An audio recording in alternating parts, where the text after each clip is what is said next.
ಸಾಯಿಸಿಬಿಡ್ತಾರೆ. ಬಂಧುಗಳೇ ನಮಸ್ಕಾರ. ನಿಮ್ಮ ಪ್ರೀತಿಯ ರಾಘುನಾಯ್ಕ್ RN24 ವಾಯ್ಸ್ ಕಾರ್ವರ್ಗೆ ನಿಮಗೆಲ್ಲರಿಗೂ ಸ್ವಾಗತ ವೀಕ್ಷಕರೇ.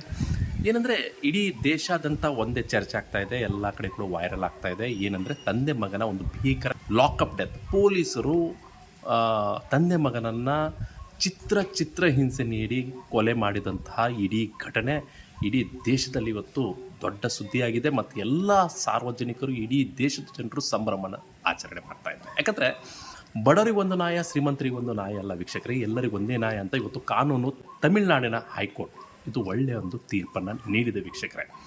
ಏನಂದರೆ ತಂದೆ ಮಗ ಈ ಪ್ರಕರಣ ಎಲ್ಲರಿಗೂ ಗೊತ್ತಿದ್ದ ವಿಷಯ. ಈ ಪ್ರಕರಣದಲ್ಲಿ ಒಂದು ಇಡೀ ದೇಶ ಸಂಭ್ರಮಿಸೋ ಪ್ರಕರಣ ಇದು. ಒಟ್ಟು 10 ಜನ ಪೊಲೀಸರಿದ್ದರು ಈ ತಂದೆ ಮಗನ ಒಂದು ಕೃತ್ಯಕ್ಕೆ. ಅದರಲ್ಲಿ ಕೋವಿಡ್ ಟೈಮಲ್ಲಿ ಒಬ್ಬ ಪೊಲೀಸ್ ತೀರ್ಕೊಳ್ತಾರೆ. ಅದರಲ್ಲಿ ಉಳಿದಂಥ 9 ಪೊಲೀಸರನ್ನು ಇವತ್ತು ಕೋರ್ಟ್ ಒಂದು ತೀರ್ಪು ಕೊಟ್ಟಿದೆ, ಮಹತ್ವದ ಒಂದು ತೀರ್ಪನ್ನು ಕೊಟ್ಟಿದೆ. ಆ ತೀರ್ಪು ಏನಂದರೆ, ಈ 9 ಪೊಲೀಸರು ಅಪರಾಧವನ್ನು ಎಸಗಿದ್ದಾರೆ. ಅಂದರೆ ತಂದೆ ಮಗನನ್ನು ಕೊಲೆ ಮಾಡಲಿಕ್ಕೆ ಇವರೇ ಮೂಲ ಕಾರಣ. ಎಲ್ಲ ಸಾಕ್ಷ್ಯಾಧಾರಗಳಿಂದ ಇದ್ದ 9 ಪೊಲೀಸರನ್ನು ಇವತ್ತು ಗಲ್ಲು ಶಿಕ್ಷೆಗೆ ಒಳಪಡಿಸಲಾಗಿದೆ. ತೀರ್ಪು ನೀಡಿದ ನ್ಯಾಯಾಧೀಶರು ಜಿ ಮುತ್ತುಕುಮಾರ್. ಇದು ಒಂದು ಅಪರೂಪದ ಪ್ರಕರಣ ಅಂತ ಅವರು ಪರಿಗಣಿಸುತ್ತೆ ವೀಕ್ಷಕರು. ಯಾಕಂದರೆ ಇದು ಹೀನಾಯ ಕೃತ್ಯ. ಇದು ಇಡೀ ದೇಶದ ಜನರು ತಲೆ ತಗ್ಗಿಸುವಂಥ ಕೃತ್ಯ ಆಗಿದೆ. ಅದಕ್ಕಾಗಿ ಈ ಪ್ರಕರಣವನ್ನು ನಾವು ಗಂಭೀರವಾಗಿ ಪರಿಗಣಿಸಿ ಇಂಥ ಒಂದು ತೀರ್ಪನ್ನು ನೀಡಿದ್ದೀವಿ ಅಂತ ಹೇಳ್ಕೊಂಡು ನ್ಯಾಯಾಧೀಶರು ನೀಡಿದ ಒಂದು ಹೇಳಿಕೆ. ಏನಿದು ಪ್ರಕರಣ ಅಂದರೆ, ವಿಶೇಷವಾಗಿ ಈ ಪ್ರಕರಣದಲ್ಲಿ ಏನಿದೆ ಅಂದರೆ ವೀಕ್ಷಕರೇ, ಕೊರೋನಾ ಸಂದರ್ಭದಲ್ಲಿ, ಲಾಕ್ಡೌನ್ ಸಂದರ್ಭದಲ್ಲಿ ತಮಿಳುನಾಡಿನ ತೂರ್ತುಕುಡಿ ಜಿಲ್ಲೆ ಸದಾಕುವಾರ್ ಪ್ರದೇಶದಲ್ಲಿ ತಂದೆ ಜಯರಾಜ್, ಮಗ ಮತ್ತು ಬೆಣಿಕ್ ಅಂತ ಅವರು ಇಬ್ಬರು ಕೂಡ್ಕೊಂಡು ಒಂದು ಮೊಬೈಲ್ ಶಾಪನ್ನು ಓಪನ್ ಮಾಡಿರ್ತಾರೆ ತಮಿಳುನಾಡಲ್ಲಿ. ಆದರೆ ಕರೋನಾ ಟೈಮಲ್ಲಿ 2020ರಲ್ಲಿ ಏನಾಗುತ್ತೆ, ಕರೋನಾ ಟೈಮಲ್ಲಿ ಬಂದುಕೊಂಡು ಎಲ್ಲ ಕೂಡ ಕರ್ಫ್ಯೂ ಆಗುತ್ತೆ, ದೇಶಾದ್ಯಂತ ಎಲ್ಲ ಕರ್ಫ್ಯೂ ಆದಾಗ ಈ ಒಂದು ಜಯರಾಜ್ ಅವರು ಮೊಬೈಲ್ ಶಾಪನ್ನು ಓಪನ್ ಮಾಡಿಕೊಂಡು 8 ಗಂಟೆಗೆ ಆ್ಯಕ್ಚುಲಿ ಲಾಕ್ಡೌನ್ ಆಗಿರ್ತದೆ, ಕರ್ಫ್ಯೂ ಕೂಡ ಆಗಿರ್ತದೆ.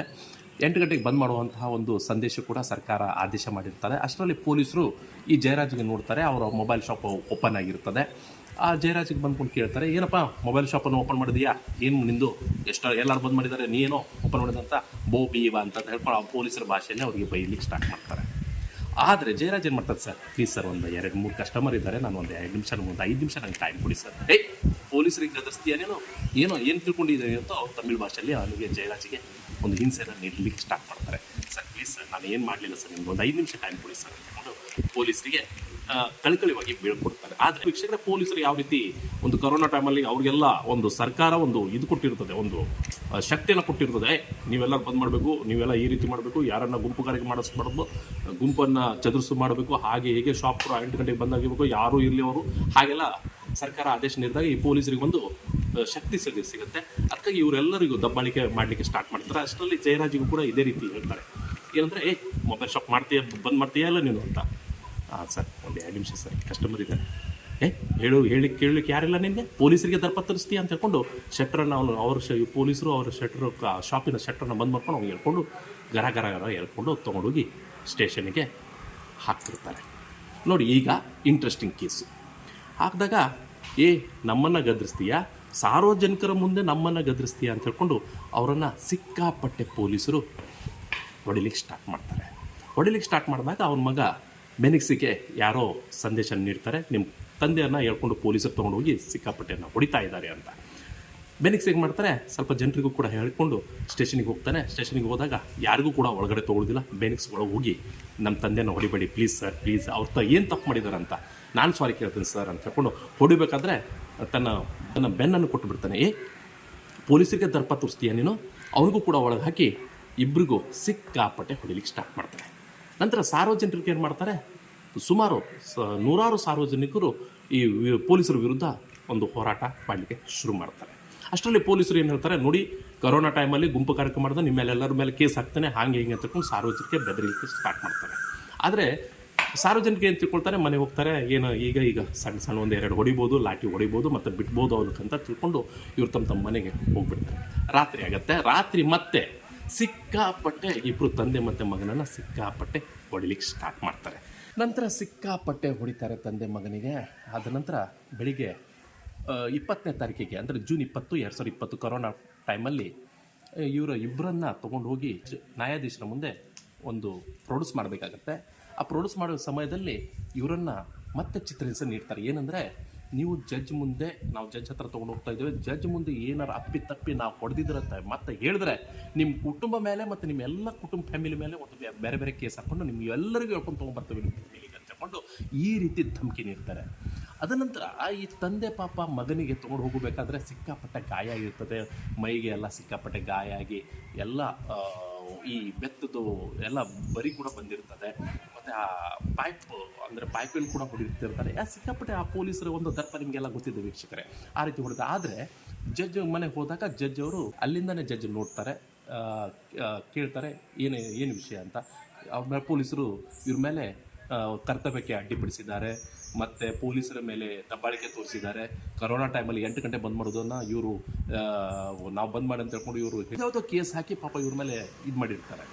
ಆದರೆ ಜಡ್ಜ್ ಅವರು ಏನು ಮಾಡ್ತಾರೆ, ನಿಮ್ಗೆ ಯಾರು ಹೊಡೆದಿದ್ದಾರೆ ಅಂತ ಕೇಳಿದ್ರೆ ಇಲ್ಲ ಅಂತ ಹೇಳ್ತಾರೆ. ಯಾಕಂದರೆ ಇವ್ರಿಗೂ ಪಾಪ ಹೆದರಿಕೆ, ಮತ್ತು ನಮ್ಮ ಫ್ಯಾಮಿಲಿ ಮತ್ತು ನಮ್ಮ ಹೆಂಡತಿ ಮಕ್ಕಳಿಗೆ ಮತ್ತೆ ತೊಗೊಂಬಂದರೆ ಇವರು ಅಂತ ಹೇಳ್ಕೊಂಡು ಇವ್ರಿಗೂ ಈ ಪೊಲೀಸರ ಬಗ್ಗೆ ಹೆದರಿಕೆ ಇದೆ. ಯಾಕಂದರೆ ಪಾಪ ನಾವು ಏನು ತಪ್ಪು ಮಾಡಲಿಲ್ಲ ಕೂಡ ನಮ್ಗೆ ಈ ರೀತಿ ಚಿತ್ರಹಿಂಸೆ ನೀಡಿದಾರಲ್ಲ ಪೊಲೀಸರು, ಮತ್ತು ನಮ್ಮ ಫ್ಯಾಮಿಲಿಗೂ ಈ ರೀತಿ ಮಾಡಿದ್ರೆ ಮತ್ತೆ ಏನು ಅಂತ ಹೇಳ್ಕೊಂಡು ಇವರು ಜಡ್ಜಿಗೆ ಏನಿಲ್ಲ ಸರ್ ನಮ್ಗೆ ಹೊಡಿಲಿಲ್ಲ ಅಂತ ಹೇಳ್ಕೊಂಡು ಜಡ್ಜ್ ಮುಂದೆ ಹೇಳಿಬಿಡ್ತಾರೆ. ಅದ ನಂತರ ಜಡ್ಜ್ ಅವ್ರು ಏನು ಮಾಡ್ತಾರೆ, ನ್ಯಾಯಾಧೀಶರು ಏನು ಮಾಡ್ತಾರೆ ಅಂದರೆ ಇವರಿಗೆ ಮತ್ತೆ ಕಸ್ಟಡಿ, ಮತ್ತೆ ಒಂದು 15 ದಿವಸಕ್ಕೆ ಕಸ್ಟಡಿಯನ್ನು ಕೊಡಿ ಅಂತ ಹೇಳ್ಕೊಂಡು ತೀರ್ಪು ನೀಡ್ತಾರೆ. ಅದ ನಂತರ ಇವ್ರಿಗೆ ನೋಡಿ ಇದೇ ಚಾನ್ಸ್ ಸಿಗುತ್ತೆ ಪೊಲೀಸರಿಗೆ, ಮತ್ತೆ ನಮ್ಗೆ ಚಾನ್ಸ್ ಸಿಕ್ತಲ್ಲ, 15 ದಿವಸ ಮತ್ತೆ ನಮ್ಗೆ ಕಸ್ಟಡಿ ಸಿಕ್ತಲ್ಲ ಅಂತ ಹೇಳ್ಕೊಂಡು ಇದೇ ನಮ್ಗೆ ಚಾನ್ಸ್ ಅಂತ ಹೇಳ್ಕೊಂಡು ಮತ್ತೆ ಸ್ಟೇಷನಿಗೆ ತಂದಿದ್ದೇ ಹೊಡೆದಿದ್ದು ಇವರು 10 ಜನ ಹೊಡೆದಿದ್ದೇ ಹೊಡೆದ್ರು. ಅದರಲ್ಲಿ ಸಬ್ ಇನ್ಸ್ಪೆಕ್ಟರ್ ಇರ್ತಾರೆ, ಇನ್ಸ್ಪೆಕ್ಟರ್ ಇರ್ತಾರೆ, ASI ಇರ್ತಾರೆ, ಹವಾಲ್ದಾರ್ ಇರ್ತಾರೆ, ಪೇದೆಗಳಿರ್ತಾರೆ. ಇವರು ಎಲ್ಲರೂ ಕೂಡ್ಕೊಂಡು ಇವರಿಗೆ ಬೆತ್ತ ಮತ್ತು ದೊಣ್ಣೆ ಮತ್ತು ಆ ರಾಡ್ ಕೂಡ ಇತ್ತಂತೆ. ನೋಡಿ ಎಂಥ ಚಿತ್ರಹಿಂಸೆ ನೋಡಿದ್ದಾರೆ ಈ ಪೊಲೀಸರು ಅಥವಾ ಮೃಗಗಳ ಇವರು ಪೊಲೀಸರು. ಇವ್ರಿಗೂ ಮಕ್ಕಳಿಲ್ವಾ? ಈ ರೀತಿ ಪರಿಸ್ಥಿತಿ ಇವತ್ತು ಸಾರ್ವಜನಿಕ ವಲಯದಲ್ಲಿ ಚರ್ಚೆ ಆಗ್ತಾ ಇದೆ. ಈ ರೀತಿ ಹಿಂಸೆ ಕೊಟ್ಟು ಏನು ಮಾಡಿದ್ದಾರೆ ತಪ್ಪವರು? ಈ ತಂದೆ ಮತ್ತು ಮಗ ಏನು ಮಾಡಿದ್ದಾರೆ? ಒಂದು ಚಿಕ್ಕ ವಿಷಯಕ್ಕೆ ಈ ರೀತಿ ಹಿಂಸೆ ಕೊಡೋದ ಇವರಿಗೆ? ಬೇಸರ ಬರ್ತಾ ಇದೆ ನಮಗೆ ಹೇಳಲಿಕ್ಕೂ, ಕೇಳಲಿಕ್ಕೂ ನಮ್ಗೆ ಬೇಸರ ಬರ್ತಾ ಇದೆ. ಈ ಒಂದು ವಿಷಯ ನಮ್ಗೆ ನೋಡಲಿಕ್ಕೂ ಬೇಸರ ಬರ್ತಾ ಇದೆ ವೀಕ್ಷಕರೇ. ಅಂಥ ಪರಿಸ್ಥಿತಿ ಈಗ ಆಗಿದೆ. ಈಗ ಏನಾಗಿದೆ ಅಂದರೆ ಇವರನ್ನು ಮತ್ತೆ ಹೊಡಿಲಿಕ್ಕೆ ಸ್ಟಾರ್ಟ್ ಮಾಡ್ತಾರೆ. ವಿಪರೀತವಾದ ರಕ್ತ ಬಂದಾಗ ಇವ್ರು ಏನು ಮಾಡ್ತಾರೆ, ಪೊಲೀಸರು 22ನೇ ತಾರೀಕಿಗೆ ತಂದೆ ಮತ್ತು ಮಗನನ್ನು ಇವರು ಆಸ್ಪತ್ರೆಗೆ ದಾಖಲು ಮಾಡ್ತಾರೆ. ಅದರಲ್ಲಿ ಬೆನಿಕ್ಸ್ ಅಂತ ಇವರು ಮಗ, ಪ್ರಾಯ ಅವ್ರದ್ದು 30ರಿಂದ 32 ವರ್ಷ. ಅವರು ಜಿಮ್ ಮಾಡಿ ಒಳ್ಳೆಯ ದಷ್ಟಪುಟ್ಟಾಗಿರ್ತಾರೆ. ಆದರೆ ಅವರು 22ನೇ ತಾರೀಕಿಗೆ ಯಾವುದೇ ಒಂದು ಚಿಕಿತ್ಸೆ ಫಲಕಾರಿಯಾದರೆ ಸಾವನ್ನಪ್ಪುತ್ತಾರೆ. ಅದೇ ರೀತಿ 23ನೇ ತಾರೀಕಿಗೆ ಜಯರಾಜ್ ಅವ್ರ ತಂದೆ ಅವರು ಕೂಡ ಸಾವನ್ನಪ್ಪುತ್ತಾರೆ. ಅಂದರೆ ಯಾಕೆ ಸಾಯ್ತಾರೆ ಅಂದರೆ ಇವರು ಒಂದು ನೀಡಿದಂಥ, ಪೊಲೀಸರು ನೀಡಿದಂಥ ಒಂದು ಚಿತ್ರ ಹಿಂಸೆ ಯಾವ ರೀತಿ ಹಿಂಸೆ ನೀಡ್ತಾರೆ ಅಂದರೆ ಪಾಪ ನೋಡಿ, ಕ್ರೂರ ಪೊಲೀಸರು ಅವರನ್ನು ದೊಣ್ಣೆ, ರಾಡು, ಚೈನು ಮತ್ತು ಬೆತ್ತ ಇದರಿಂದ ಹೊಡೆದು ಪಾಪ ಅವರನ್ನು ಸಾಯಿಸಿಬಿಡ್ತಾರೆ. ಟೈಮಿಂಗ್ ನಿಮಗೆಲ್ಲ ಗೊತ್ತಿದೆ, ಕೊರೋನಾ ಟೈಮು, ಉಸಿರಾಡದ ತೊಂದರೆಯಿಂದ ಸಾಯ್ತಾರೆ ಅಂತ ಹೇಳ್ಕೊಂಡು ಎಷ್ಟೋ ಜನರನ್ನು ಸಾಯಿಸಿಬಿಟ್ಟಿದ್ದಾರೆ ಆ ಟೈಮಿಗೆ. ಇದು ಕೂಡ ಉಸಿರಾಟದ ಪ್ರಾಬ್ಲಮ್ಮು ಅಂತ ಹೇಳ್ಕೊಂಡು, ಉಸಿರಾಟದ ಸಮಸ್ಯೆ ಹೇಳ್ಕೊಂಡು ಇವ್ರ ತಂದೆ ಮಕ್ಕಳು ಸತ್ತಿದ್ದಾರೆ ಅಂತ ಹೇಳ್ಕೊಂಡು ಇವರು ಸಾರ್ವಜನಿಕ ವಲಯದಲ್ಲಿ ಪೊಲೀಸರು ಸಾರ್ವಜನಿಕರಿಗೆ ಹೇಳಿಬಿಡ್ತಾರೆ. ನೋಡಿ ಇದು ಇಷ್ಟಾಗಿತ್ತು. ಅದನಂತರ ಸಾರ್ವಜನಿಕರಿಗೆ ಕೇಳ್ತಾರೆ, ಯಾಕಂದರೆ ನಮ್ಮ ಮುಂದೆನೇ ಜಡ್ಜ್ ಮುಂದೆ ನೀವು ಆ ತಂದೆ ಮತ್ತು ಮಗನನ್ನು ನೀವು ತೊಗೊಂಡೋಗಿದ್ರಿ. ಆ ಟೈಮಲ್ಲಿ ಅವರು ಹಿಂಗೆ ಕುಣ್ತಾ ಇದ್ರು, ಅಂದರೆ ಕಾಲಿಗೆಲ್ಲ ಪೆಟ್ಟು ಬಿತ್ತು. ಆ ಟೈಮಿಗೆ ಸ್ವಲ್ಪ ಕಾಲಿಗೆಲ್ಲ ಪೆಟ್ಟಾಗಿ ಕುಣ್ತಾ ಇದ್ರು ಅವರು. ಆ ಟೈಮಿಗೆ ಎಲ್ಲರೂ ಸಾರ್ವಜನಿಕರು ಕೂಡ ನೋಡಿದ್ದಾರೆ ಅವರನ್ನು. ಆದರೆ ಏಕಾಏಕಿ ಉಸಿರಾಟದಿಂದ ಹೇಗೆ ಸಾಯ್ಲಿಕ್ಕೆ ಸಾಧ್ಯ ಅಂತ ಹೇಳ್ಕೊಂಡು ಇವ್ರು ಏನು ಮಾಡ್ತಾರೆ, ಸಾರ್ವಜನಿಕ ವಲಯದಲ್ಲಿ ದೊಡ್ಡ ಚರ್ಚೆಯಾಗಿ ಇಡೀ ತಮಿಳುನಾಡಲ್ಲಿ ದೇಶಾದ್ಯಂತ ಒಂದು ದೊಡ್ಡ ಚರ್ಚೆಯಾಗಿ ಹೋರಾಟ ಆಗ್ತದೆ. ಹೋರಾಟ ಆಗಿ ಅಲ್ಲಿ DMK ಸರ್ಕಾರ ಇರುತ್ತೆ ತಮಿಳುನಾಡಲ್ಲಿ. DMK ಸರ್ಕಾರ ಕೂಡ ಅಳಗಾಡ್ತದೆ.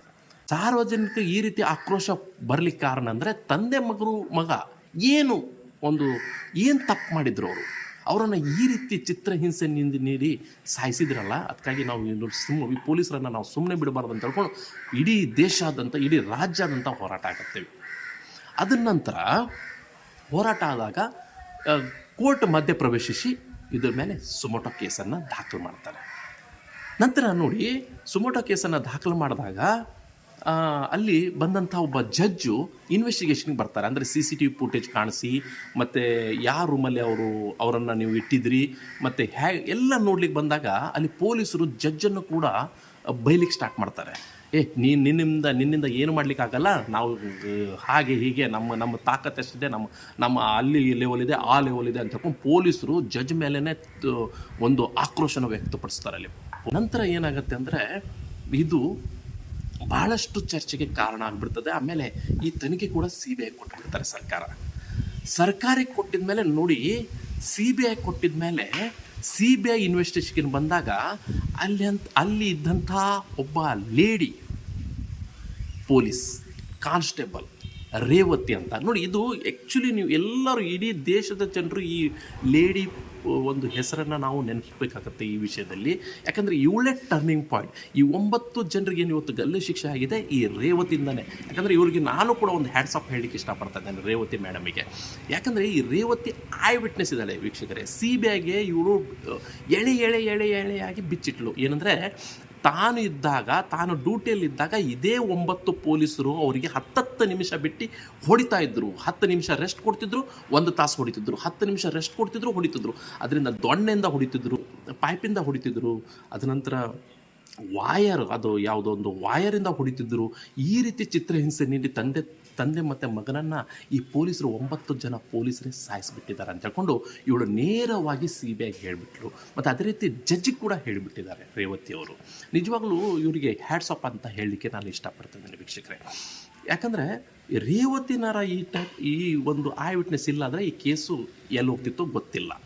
ನಂತರ ಈ ರೇವತಿಗೆ ಈ ಪೊಲೀಸರು 9 ಜನ ಪೊಲೀಸರು ಮೇಲಧಿಕಾರಿಗೆ ಹೇಳಿ ಭಾಳಷ್ಟು ಬುಕ್ಕು ಚಿತ್ರ ಹೆಸರು ಇಡ್ತಾರೆ. ನೋಡಿ, ನಿಮ್ಮ ಮಗಳನ್ನು, ನಿಮ್ಮ ರೇವತಿಯನ್ನು ಈ ರೀತಿ ಹೇಳಬಾರ್ದು, ಅವಳು ನಮ್ಮ ಪೊಲೀಸರ ವಿರುದ್ಧನೇ ಸಾಕ್ಷಿ ಹೇಳಲಿಕ್ಕೆ ಹೋಗ್ತಾ ಇದ್ದಾಳೆ, ಅವರನ್ನು ನಾವು ಏನು ಮಾಡ್ತೇವೆ ಹಾಗೆ ಅಂತ ಹೇಳಿದಾಗ CBI ಮತ್ತು ಕೋರ್ಟ್ ಅವರಿಗೆ ರಕ್ಷಣೆ ನೀಡ್ತಾರೆ. ಮತ್ತು CBI ಕೂಡ ರೇವತಿಗೆ ರಕ್ಷಣೆ ನೀಡಲಿಕ್ಕೆ ಶುರು ಮಾಡ್ತಾರೆ.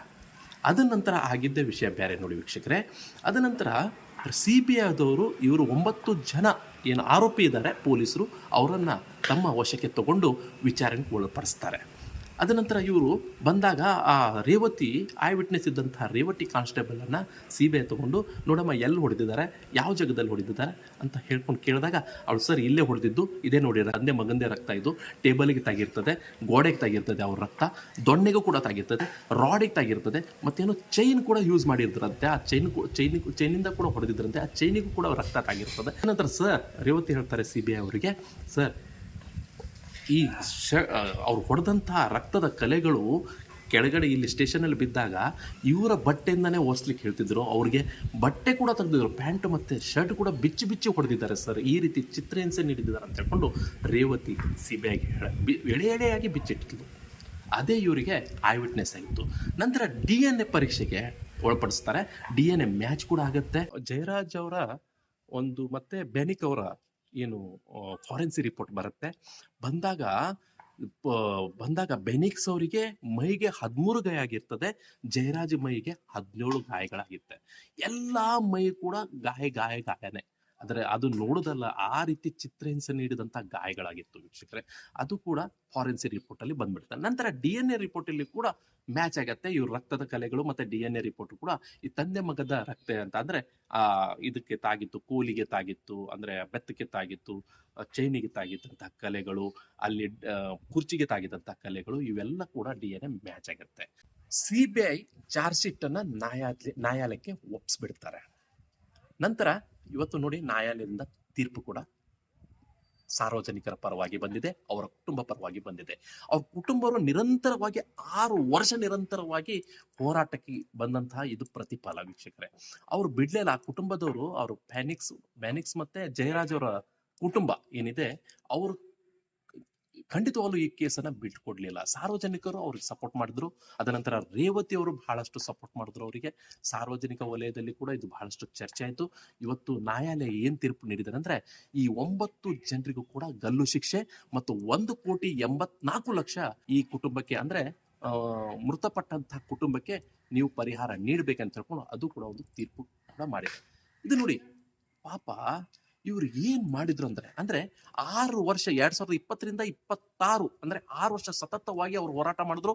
6 ವರ್ಷ ತನಕ ನ್ಯಾಯಾಲಯ ಯಾವುದೇ ಕಾರಣಕ್ಕೂ ಅವ್ರಿಗೆ ಜಾಮೀನು ಕೊಡ್ಲಿಲ್ಲ. ಯಾಕಂದ್ರೆ ಆ ರೀತಿ ಅವ್ರ ಹತ್ರ ಸಾಕ್ಷ್ಯಾಧಾರಗಳಿತ್ತು. ಅದಕ್ಕಾಗಿ ನ್ಯಾಯಾಲಯ ಇದಕ್ಕೆ ನೋಡಿ, ನ್ಯಾಯಾಲಯಕ್ಕೆ ನಾವು ಗೌರವ ಕೊಡ್ಬೇಕಾಗತ್ತೆ, ನ್ಯಾಯಾಲಯಕ್ಕೆ ನಾವು ತಲೆಬಾಗಬೇಕಾಗತ್ತೆ, ನ್ಯಾಯಾಲಯಕ್ಕೆ ನಾವು ಹೀಗೆ ನಮಸ್ಕಾರ ಮಾಡ್ಬೇಕಾಗತ್ತೆ. ಯಾಕಂದ್ರೆ ಬಡವರ ಪರವಾಗಿ ನ್ಯಾಯಾಧೀಶರು ಇದಾರಂತ ಇದು ಒಂದು ಸಾಕ್ಷಿ ವೀಕ್ಷಕರೇ. ಅದಕ್ಕಾಗಿ ನ್ಯಾಯ ದೇವತೆ ಸತ್ಯಕ್ಕೆ ಯಾವಾಗಲೂ ಜಯ ಇದೆ. ಈ ಸತ್ಯ ನಮ್ಗೆ ಸಿಕ್ಕಿದೆ.